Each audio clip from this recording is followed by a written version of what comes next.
नमस्कार दोस्तों, मैं आचार्य रविंद्र अध्यात्म अवर्नेश पर आपका स्वागत करता हूं। दोस्तों, एक ही वीडियो में पूरी वास्तु, एक ही वीडियो में सारे वास्तु दोष खत्म, इस विषय पर विश्लेषण कर रहे हैं। ध्यान से समझेंगे, लास्ट तक वीडियो देखेंगे। यह वीडियो आपके लिए इतना इम्पोर्टेंट होगा कि फिर दूसरा वीडियो देखने की आवश्यकता आपको नहीं रहेगी। सबसे पहली बात, आज के डेट में लोग जिसे आवश्यकता है वास्तु का, वह रात दिन यूट्यूब पर वीडियो देख रहे हैं और सारी वीडियो देख करके खुद कंफ्यूज हो रहे हैं कि हम क्या करें। मैं ऐसा इसलिए कहना चाहता हूं कि कई ऐसे कमेंट आ रहे हैं कि गुरुजी ऐसा ऐसा हुआ, क्या करूं। ध्यान से समझें, टू द पॉइंट को और वास्तु पर आए। वास्तु शास्त्र जो है स्थापत्य वेद का एक अंग है, एक विषय है, जिसे कुछ प्रमुख पुस्तकों ने विश्लेषण किया है। विश्वकर्मा जी जो पहले ऐसे देवता थे जो समस्त देवगण के वास्तु के अनुसार मंदिर, मकान, महल बनाने का कार्य किए और उस पर उन्होंने एक पुस्तक लिखा जिसको हम विश्वकर्मा प्रकाश कहते हैं। सारे वास्तु का निचोड़ उस पुस्तक में दिया गया है। एक पुस्तक गीता भवन के द्वारा प्रकाशित हुआ जिसे वास्तु शास्त्र से भवन करके है। आप उस पुस्तक को देख सकते हैं, सारे डिटेल उसमें दिया गया है। अब ध्यान से समझें, इस संबंधित कई पुस्तकें हैं।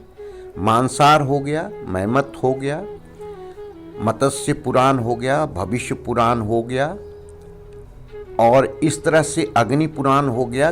कई ऐसे, नारद पुराण, कई ऐसे पुस्तक में इसका विश्लेषण किया गया।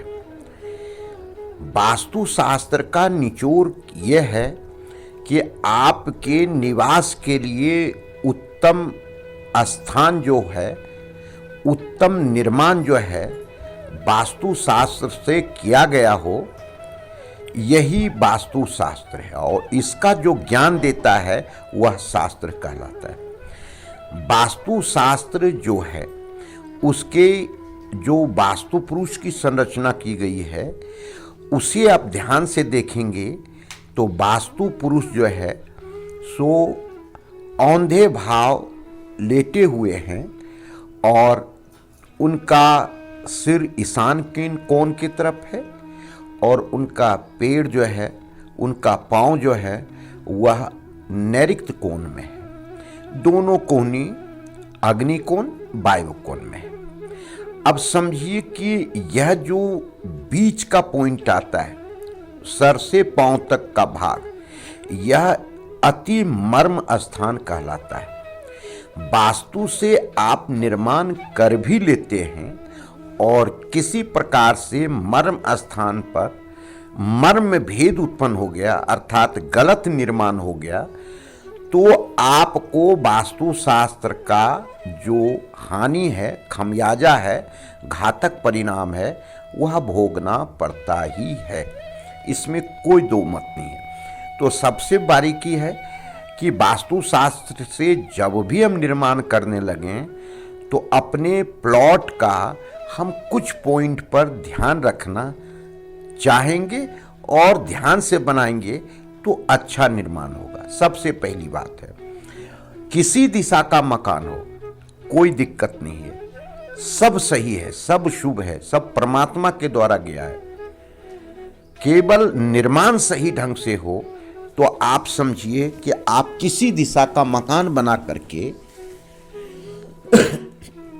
अति लाभ ले सकते हैं, अच्छे परिणाम ले सकते हैं। पहली बात है कि वास्तु शास्त्र से जब भी निर्माण करें तो आपके घर में सकारात्मक ऊर्जा का, पॉजिटिव एनर्जी का संचालन निर्विघ्न हो। ये कैसे हो सकता है? इसके लिए प्लॉट का सिलेक्शन करना आवश्यक है। प्लॉट कैसा हो? वर्गाकार हो, जिसका चारों भुजाएं बराबर हो, अति उत्तम है।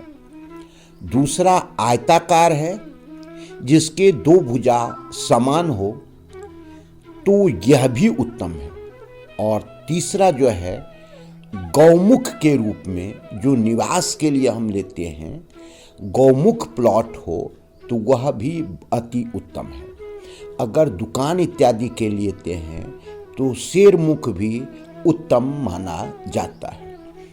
अब देखते हैं कि दूसरे पॉइंट पर जब भी प्लॉट लेने लगें तो उसका ढलान दक्षिण से उत्तर की तरफ हो और पश्चिम से पूर्व की तरफ हो।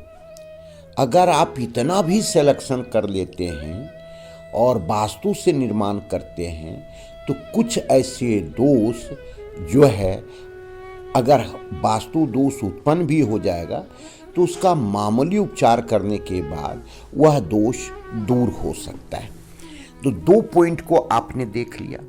अब तीसरा पॉइंट जो सबसे ज़्यादा है घर अति शुभ हो, वह है कि कोई भी कोण आपका कटा या बढ़ा नहीं हो, अर्थात समकोण पर 90 डिग्री पर सारे कोण हो।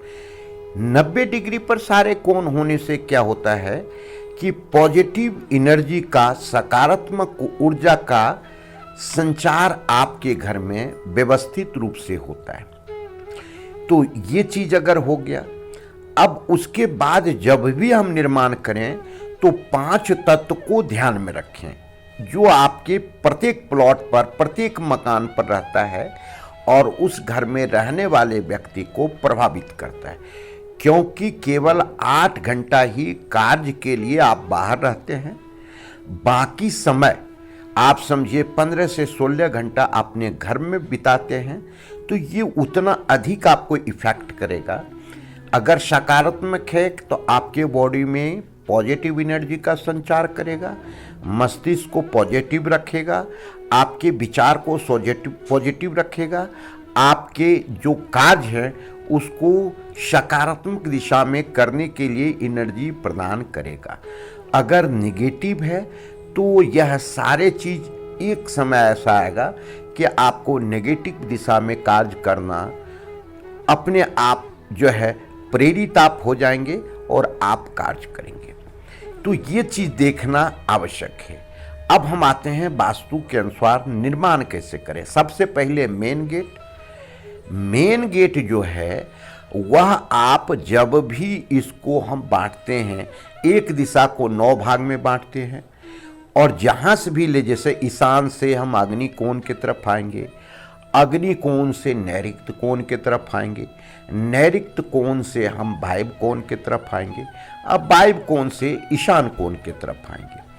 तो इस तरह कर्म से हम प्रत्येक दिशा में जो अपना प्रवेश द्वार, मुख्य द्वार, प्रधान जो आपका गेट बनना है, मेन गेट बनना है, उसे आप तीसरे चौथे पद में केवल बनाएं। तीसरे चौथे पद जो है आपको एनर्जी देने वाला होगा, धन देने वाला होगा, वह सकारात्मक होगा। आपके जीवन में कई ऐसे शुभ अवसर आएंगे, विकास होंगे, प्रगति होंगी, उन्नति होगी, आप कामयाब होंगे, सफल होंगे और जीवन में कई प्रकार का आपको इसका लाभ मिलेगा। अब हम आते हैं कि वीडियो के आगे के भाग में कि 5